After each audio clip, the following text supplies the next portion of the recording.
Cules, did you feel that? The PSG game at Montjuïc. Silence in the stands while the visitors owned the night. Lamine Yamal, Balde, they were literally begging for support from the crowd. But nothing changed. Meanwhile, just a few thousand PSG fans in the away section were louder than 40,000 Barcelona supporters. Vous entendez? C'est son trucage, hein? Je me régale. Momo, t'es où, Momo? They sang non-stop, celebrated the stoppage-time goal like it was their own stadium, and completely set the tone of the atmosphere. It was brutal, and yes, Barca lost 2-1 in our own home. This hit the players hard, and it hit the fans too. One female Culer even sent a furious message to Laporta after the game. Mr. Laporta, it's completely unacceptable that fans of any other team come and their voices are heard throughout the match over 40,000 Barcelona fans. We need the fan groups. We need someone to bring encouragement into the stadium. What is happening is shameful. I cannot describe it in any other way. And let's be honest, she is right.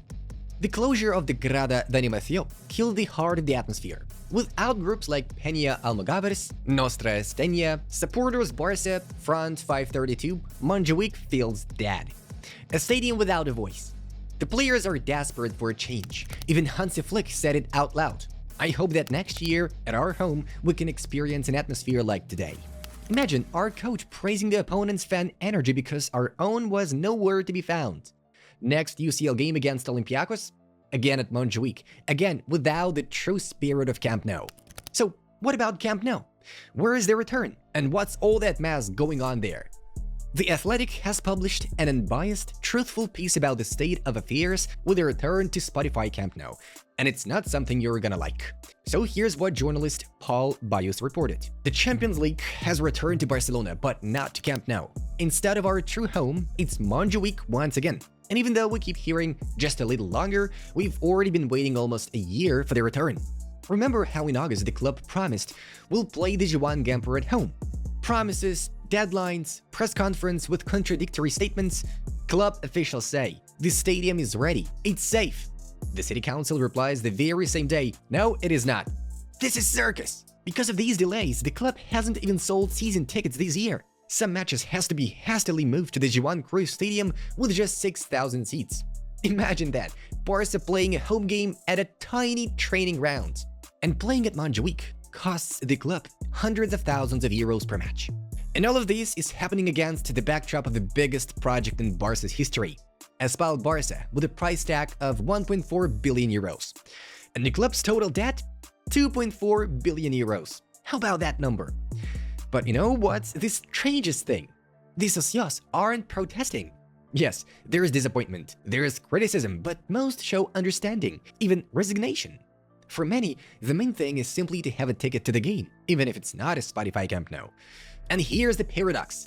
We are talking about chaos, yet the mood in the fan base is generally positive. Why? Because Hansi Flick's team is winning. Last season, the treble victories over Madrid and Champions League semi-final. This season, the squad looks even stronger. Yamal is the symbol of a new generation, and La Masia keeps producing stars. As long as things work on the pitch, what happens off it fades into the background. But we all know the truth. If a run of failures comes, all these Camp Nou problems will crash down on the club with double force. And then they won't be brushed aside. Right now, Flick and his team are Laporta's bulletproof vest. But for how long? Let's see. Cules alarm bells after PSG. Lamine Yamal finished the game almost limping. El Chiringuito confirms a muscle overload. He's only 18 and had just come back from an injury with Spain. And what does Spain do? De La Fuente calls him up again for the World Cup qualifiers. At Barça, pure frustration. Flick has been protecting Yamal, managing his minutes carefully, and now there's a real risk of another serious setback. According to Diario AS, Barça have officially asked Spain to give Yamal a rest in October's matches. Deco himself sent the message directly to Luis de la Fuente. Luis de la Fuente faced the press and tried to defend himself after all the criticism. They asked him, did Yamal play in pain against Turkey? His answer, when the match ended, he had some discomfort. But I've never played without discomfort. That's normal. Nothing happened. So yes, he admits Lamine had an issue, but immediately downplays it, and that's dangerous talk. And when asked if he made a mistake by calling Lamine up, he said, no. Risk is zero. Everyone who comes here is healthy. Seriously? We all see Yamal struggling to finish games, and now we're told the risk is zero? Once again, everything comes down to this coach-player talk, as if the problem doesn't exist. And the national team coach has also entered into open confrontation with Hansi Flick, who criticized De La Fuente's approach to player health. I was at home enjoying a wonderful day. There is no conflict with Flick. I was just surprised by his words, because he's been a national team coach and should have that empathy. We have two very important games. We are fighting for the World Cup, and everyone is talking about Flick. That doesn't matter. What matters is the World Cup. Do you see the message? For Spain, their goals come first. Everything else, including Yamal's fitness and Barca's concerns, doesn't matter. Aura confirms, despite Barca's objections, Yamal will join Spain for the qualifiers against Georgia and Bulgaria. And here's the problem. Lamine is still recovering from pubic discomfort.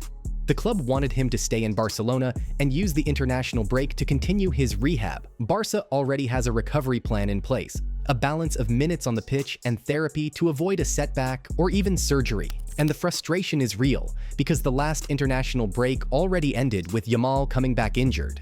But another piece of interesting but unpleasant information has appeared for us. Barcelona already confirmed that discomfort in the pubic area from which Lamine Yamal had been suffering reappeared after the match against PSG. The player will not take the field in the game against Sevilla, and the estimated recovery time is 2 to 3 weeks. So, is the national team being ruled out, or will there be a continuation of this scandalous story? Cules, have you noticed that Marcus Rashford is becoming one of the revelations of the season? He arrived at Barca this summer on loan from Manchester United, looking for a fresh start and new confidence. And guess what? He's found it here. With Rafinha and Lamine Yamal sidelined, the Englishman got his chance, and he's taken it to the maximum. According to Sport, his teammates are impressed with his ambition and how quickly he's integrated into the squad. And just look at his body language on the pitch, a completely different player, confident, hungry, and ready to prove himself every second. I'm enjoying it, Marcus himself admitted, and the stats back him up. 2 goals and 1 assist in just 2 Champions League games, the best start by any Barca player in the tournament's history. Across all competitions, he's already the team's top assister, with 5 key passes in 9 official matches. Hansi Flick has put his trust in him, giving him minutes and responsibility, and Rashford is repaying it with performances. Just 2 months ago, there were doubts about whether he could bounce back after his slump at United. Now, Culers are talking about him as one of Barca's most exciting players this season, and this feels like just the beginning, because Marcus has the 3 ingredients for magic: talent, confidence, and motivation. Guys, do you believe this season could be Rashford's true rebirth? Marcus Rashford is not only scoring and assisting for Barca, he's finally enjoying life again. After a tough spell at Manchester United under Ruben Amorim, the Englishman has found happiness in Spain. This weekend, he went fishing with friends, shared photos on social media, and fans flooded the comments with support. Everyone's happy to see Marcus relaxed and smiling. That fishing trip isn't just a break, it's a sign Rashford is recharging, embracing the Barca atmosphere, and growing happier here, which means even stronger on the pitch. But coolers, if you really want to go deeper into these stories, there's Barcelona Live. There you'll find not just the latest Barca news, but exclusives like all the criticism aimed at Lamine from other players and pundits, inside reports on the Camp Nou mess and when we'll really be back, and dozens of features you won't see on social media. Download Barcelona Live from the link in the pinned comment. Stay with the team, even when Montjuïc falls silent. Cules, if this news update was useful for you, drop a like, share your thoughts in the comments, and don't forget to subscribe to the channel to stay up to date with all the latest Barca stories. Visca Barça!